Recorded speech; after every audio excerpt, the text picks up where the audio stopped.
একজন গৃহিণীর দায়িত্বর সাথে থাকে মমতা, আর সেই মমতার বন্ধন দিয়ে পরিবারের প্রিয় মানুষগুলোর জন্য নীরবে নিঃশব্দে দায়িত্ব পালন করে যায়। এর নামই তো গৃহিণী। আমার প্রিয় ভিউয়ার্স, আসসালামু আলাইকুম। কেমন আছেন আপনারা সবাই? আশা করি মহান আল্লাহ তাআলার রহমতে আপনারা সবাই ভালো আছেন। আলহামদুলিল্লাহ, আমিও ভালো আছি। ব্লগস বাই চুমকি রান্নাঘরের আরও একটি নতুন ভিডিও নিয়ে আপনাদের মাঝে হাজির হয়ে গেলাম। কারণ ব্লগস বাই চুমকি রান্নাঘর তো আপনাদেরকে নিয়েই। তো দেখতে পেরেছেন যে আমি গত ভিডিওতে দেখিয়েছিলাম যে চালের গুঁড়া শুকিয়ে নিয়েছি। তো খালি শুকিয়ে নিলেই তো হবে না, এগুলিকে তো আবার বক্সে করে ভরে খুব যত্নের সাথে রেখে দিতে হবে যেন পুরো শীতটা চালাতে পারি। তো আর এই চালের গুঁড়া রাখার ক্ষেত্রে কিন্তু খুব মানে এয়ারটাইট বক্সে রাখতে হয়। একটু যদি বাতাস ঢুকে যায় তাহলে কিন্তু কেমন একটা স্মেল চলে আসে। আর এই যে দেখেন, যেটা আমি আগে ব্যবহার করব সেটার মধ্যে একটা কৌটো ঢুকিয়ে রেখেছি, যাতে সেটা দিয়েই আমি এখান থেকে চালের গুঁড়ো আমার পরিমাণ মতো বের করে নিতে পারি। এতে করে কিন্তু চালের গুঁড়াগুলো অনেক দিন পর্যন্ত ভালো থাকে। কারণ আমার যখন যেটা মন চায় সেটা দিয়ে বের করে যদি নেই, অনেক সময় এগুলোতে ময়লা লেগে থাকে, অনেক সময় একটু পানির ছিটে ফোঁটা থাকে। তখনই কিন্তু আমরা অনেক সময় কমপ্লেন করি যে চালের গুঁড়া রেখে দিলে নষ্ট হয়ে যায়। আসলে কারণগুলো এগুলো। তো আমি এই যে যেগুলো পরে ব্যবহার করব সেগুলো আগে রেখে দিয়েছি, আর যেগুলো ব্যবহার করব সেটার মধ্যে কৌটো দিয়ে দিয়েছি। তারপরে মুছে খুব সুন্দর করে ক্লিন করে আমি এটাকে রেখে দিব আমার জায়গা মতো। তারপরে এই যে দেখেন, সেই কাজগুলো হয়ে যাওয়ার পরে আমি এই যে আমার যে বেকিং যে আইটেমগুলো সেগুলো আমি সব আজকে বের করে একটু ক্লিন করে নিব।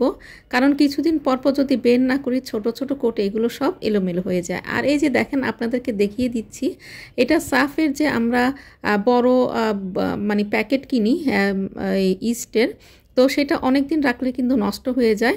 আবার দেখা যায় টাকারও অপচয় হয়।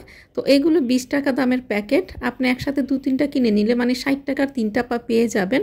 আমার কাছে কিন্তু অনেক সাশ্রয় মনে হয়। এটা দিয়ে 3টা পাউরুটি বানানো যায়, বা আপনি যখন যেটা করতে চান এক প্যাকেট দিয়ে বেশ কিছু মানে রেসিপি তৈরি করা যায়। তো আমি এখন এটাই করি, এই প্যাকেটগুলো কিনি, আমার কাছে সাশ্রয় মনে হয়, তাই আপনাদের সাথে শেয়ার করলাম। আর এগুলো গোছগাছ করতে করতে খালা রুটি বানিয়ে দিয়েছে, সেগুলোকে একটু মানে মেলে দিয়েছি যেন একটু গরম ভাবটা চলে যায়। আর তাড়াতাড়ি উঠিয়েও নিব, কারণ এগুলো সব ময়লা বের করা হয়েছে, যে কৌটাগুলো একটু ধুলোবালি ছিল, আবার না হলে রুটির মধ্যে যেয়ে পড়বে। তো এই জন্য খুব তাড়াহুড়া করছিলাম, কারণ খালা আবার আগামীকালকে আসবে না। তো এই জন্যই সব কিছুই একটু গুছিয়ে নিচ্ছি। আবার খালা চলেও যায় 11:30টার মধ্যে। তো সকাল সকালে এগুলো সব একটু গোছগাছ করে নেওয়ার চেষ্টা করছি। তো এগুলো, আর এই যে দেখেন, দেখা যায় যে আমরা আসলে বাড়তি যে জিনিসটা কৌটোতে ভরে রাখলে সবচেয়ে ভালো হয়। আমি এটা কখনোই করি না যে কৌটোতে ভরে না রেখে রাখি না, কারণ আমি দেখি যে একটু সাইডে পড়ে থাকলে তখন আর মনে থাকে না। এই যে জয়িত্রীটা, এটা কিন্তু আমি কৌটোতে ভরে নেওয়ার পর বাড়তি যেটা ছিল সেটা আমি একটা পলিথিনে করে রেখে দিয়েছিলাম। এটা এক সাইড দিয়ে পড়েছিল, আমার চোখেই পড়েনি। তারপরে কিন্তু আমি বেশ কয়েকবার জয়িত্রী কিনেছি, কিন্তু আমার ঘরে যে আছে সেটা আমার মানে খেয়ালই ছিল না বা চোখেই পড়েনি। তো এই জন্যই সব সময় সব কিছুই কৌটোতে ভরে রাখাই ভালো, যে মানে আপনি চোখের সামনে দেখতে পাচ্ছেন। আর এই যে ব্র্যান্ড ছাড়া কোনো জিনিস কেনাটাই বোকামি। তো এই যে কোকো পাউডারটা কিনেছিলাম, কিনে আমি এটা একবার ব্যবহার করে আমার পুরো জিনিসটাই কেকটাই ফেলনা গিয়েছে, কারণ খেতে একটু বালি ছিল। তো এই জন্য দেখা যায় যত নতুন ব্র্যান্ডে আসুক না কেন, ছোট প্যাকেটের একটা কিনে তারপরে দেখা উচিত। বড়টা কিনলে শুধুই অপচয় হয়। তাই সব সময় ব্র্যান্ডের যে রেগুলার যে আমরা যেগুলো ব্যবহার করি, খুব কমন কিছু মানে ব্র্যান্ডের যে কোকো পাউডার সেগুলোই ব্যবহার করা উচিত। আর এই যে যেটা দেখালাম সেটা হচ্ছে কেক জেল। তো এটা পরিমিত পরিমাণে ব্যবহার করতে হয়, কেকটা কিন্তু অনেক বেশি সুন্দর হয়, তবে বেশি ব্যবহার না করাটাই ভালো। আসলে কি জানেন, আজকে আপনাদের সাথে আমি শেয়ার করছি আমার হাতের মানে কাছেই রয়েছে জিনিসগুলো, এজন্যই। তো যেগুলো আমার কাছে ভালো মন্দ লাগে সেগুলোই আপনাদের সাথে শেয়ার করছি। আর এই যে এটা হচ্ছে কোকোনাট মিল্ক। এটা মানে কেনা কোকোনাট মিল্ক আমার কাছে একদমই ভালো লাগে না। তার চেয়ে একটা নারকেল কিনে এটাকে ব্লেন্ড করে সেই দুধটা ব্যবহার করলে সেই খাবারটা স্বাদে গন্ধে হয় অতুলনীয়। আর কেনা কোকোনাট মিল্কটা একটু ব্যবহার করে দেখবেন, যারা ব্যবহার করেন হয়তো অনেকেরই ভালো লাগে, কিন্তু আমার কাছে কেন জানি ভালো লাগে না, একটা কেমন জানি স্মেল চলে আসে।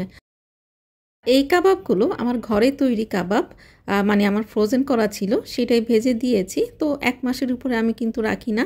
আর যেটা কাঁচা কিমা দিয়ে তৈরি করি সেটা রাখি 15 দিন। তো এটাই নাকি মানে ফ্রোজেন খাবার রাখার নিয়ম।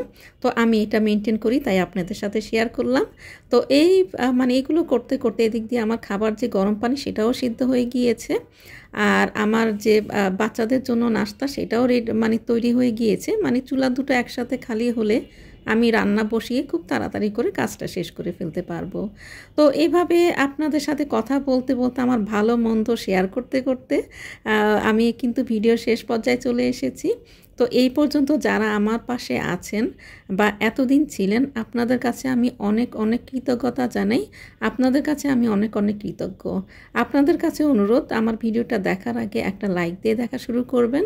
যারা নতুন আছেন তারা সাবস্ক্রাইব করে পাশে থেকে যাবেন। আর আপনাদের সাথে এই কথা বলতে, এগুলো কথা বলতে বলতেও কিন্তু এই যে দেখেন আমি শাকটাও রান্না করে নিয়েছি। আর এই যে কাঁচামরিচটা বোটা সহ ধুয়ে তারপরে বোটাটা ছাড়িয়ে নিয়েছি। আর এখন আমি এটাকে ছড়িয়ে দিব। এভাবে যদি আপনি কাঁচামরিচ সংরক্ষণ করেন তাহলে কিন্তু মোটামুটি অনেক দিনই রাখা যায়। তবে আমরা যে বলি আসলে 15 দিন 1 মাস এটা রাখা যায় না, তবে 1 সপ্তাহ অনেক বেশি ভালো থাকবে। আর এই যে খালাও আমার কাটাকুটি সব করে দিয়েছে, আর করে দিয়ে খালার কাজে ব্যস্ত। এখন আমি রান্না নিয়ে ব্যস্ত হয়ে যাব। কিছুক্ষণ সময় আপনাদের সাথে কাটিয়ে গেলাম, আমার অনেক বেশি ভালো লাগলো। আর আসলে আমি নানান ব্যস্ততার কারণে ব্লগ দিতে একটু দেরি করে ফেলি। একটু দেরি মানে যে একটু ইরেগুলার হয়ে গিয়েছি, তবে চেষ্টা করছি আবার রেগুলার হওয়ার জন্য। আমি আশা করি আপনারা অবশ্যই আমার এই ছোট্ট চ্যানেলটার পাশে থাকবেন। তো এই যে অফ ক্যামেরায় কিন্তু আমি রান্নাগুলো করে নিয়েছি। তো এই যে দেখেন চিকেন রান্না করে ফেলেছি একটু অন্যভাবে, তো অবশ্যই একদিন শেয়ার করব। শাক রান্না করেছি আর লাউ রান্না করেছি। তো এগুলো সব কিন্তু আমার মোটামুটি কমপ্লিট। মানে আমার যে ঘরের কাজ সকাল থেকে সব কিছুই আমার কিন্তু কাজ শেষ হয়ে গিয়েছে। আর এখন খাওয়া দাওয়ার পরে দুপুরবেলায় ছাদে কাপড়গুলো নিতেই উঠেছি। দৃশ্যটা আমার কাছে অনেক বেশি ভালো লাগছিল, শেয়ার করে ফেললাম। সবাই ভালো থাকবেন, সুস্থ থাকবেন। আল্লাহ হাফেজ।